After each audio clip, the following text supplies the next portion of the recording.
Antarctica की बर्फ को सबसे पहले किसने देखा और अंटार्कटिका की खोज सबसे पहले किसने की? यूरोपियन लोग ऐसी चीजों के लिए किसी व्यक्ति का नाम इस्तेमाल करने की आदी हैं, जैसे कि क्रिस्टोफर कोलंबस ने अमेरिका की खोज की। वास्तव में उसने ऐसा नहीं किया, लेकिन अंटार्कटिका की खोजकर्ता प्रशांत महासागर के अनाम व्यक्ति भी हो सकते हैं। अंटार्कटिका के इतिहास के बारे में आपको जो कुछ भी जानना चाहिए, वह आपको यहाँ मिलेगा।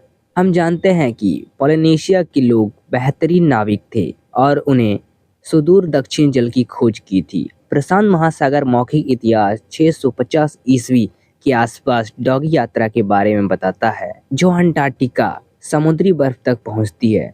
दोस्तों, संभव यह भी है, हालांकि असंभव यह है कि देर से गर्मियों के दौरान खुली बर्फ की परत ने पोलिनेशिया के लोगों को अंटार्कटिका मुख्य भूमि को देखने और यहाँ तक कि उस पर उतरने की अनुमति दी।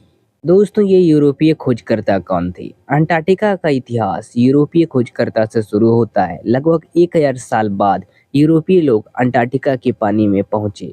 1599 में डचमैन ड्रक कैरटिस ने दक्षिणी शेटलैंड द्वीप समूह के आसपास की भूमि का वर्णन किया और लगभग 600 के दशक में स्पेनिश, पुर्तगाली, डच, अंग्रेजी और फ्रांसीसी नाविकों ने कैप हॉर्न के दक्षिणी में प्रवेश किया।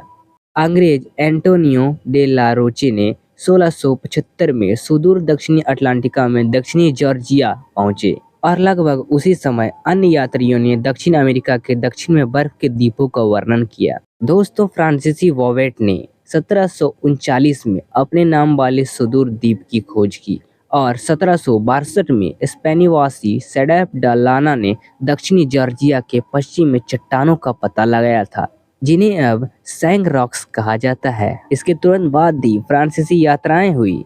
दोस्तों, जेम्स कुक का नाम आप जरूर सुने होंगे। इन्होंने अंटार्कटिका के इतिहास में एक केंद्रीय स्थान बनाया। 1762 से 1775 तक अंटार्कटिका की उनकी परिक्रमा अंटार्कटिका के लिए सरकार द्वारा प्रेरित की गई कई अभियानों से पहली थी। दोस्तों, उनको जमीन तो नहीं देखी, लेकिन वे हार नहीं माने और अंटार्कटिका सर्कल में काफी अंदर तक चले गए। दोस्तों, ये विश्वास के साथ कि कह पाए कि दक्षिणी ध्रुव के ऊपर जमीन है। कुक द्वारा अपनी खोजे के बारे में प्रकाशित विवरण, जिसमें दक्षिणी महासागर में बड़ी संख्या में व्हेल और सील का वर्णन शामिल है। सेरलस ने अंटार्कटिका की खोज की। अब दोस्तों, ये नई खबर निकल के आती है, अंटार्कटिका के इतिहास में सेरलस ने बड़ी भूमिका निभाई है। वे सील कॉर्निया के साथ नई शिकार के मैदान की तलाश कर रहे थे। वे उत्सुक खोजकर्ता थे, लेकिन किसी भी नई खोज को साझा करने के लिए इच्छुक नहीं थे। इसलिए नई भूमि की खबर कभी-कभी सालों तक रोक दी जाती थी। दोस्तों, अंटार्कटिका के होने की संभावना करीब 2000 साल पहले से थी। इसे टेरा ऑस्ट्रेलियस यानी दक्षिणी ध्रुव के नाम के एक काल्पनिक इलाके के रूप में जानते थे। यह भी माना जाता था कि ऑस्ट्रेलिया का दक्षिणी इलाका दक्षिणी अमेरिका से जुड़ा है। यूरोपीय नक्शों में इस काल्पनिक भूमि का दर्शाने लगातार तब तक जारी रहा जब तक 1783 में ब्रिटिश अन्वेषक कैप्टन जेम्स कुक ने अपने 2 जहाजों के साथ अंटार्कटिका सर्कल को पार करके उस संभावना को खारिज कर दिया। पर जबरदस्त ठंड के कारण कैप्टन कुक को अंटार्कटिका के सागर तट से 121 किलोमीटर दूर से वापस लौटना पड़ा।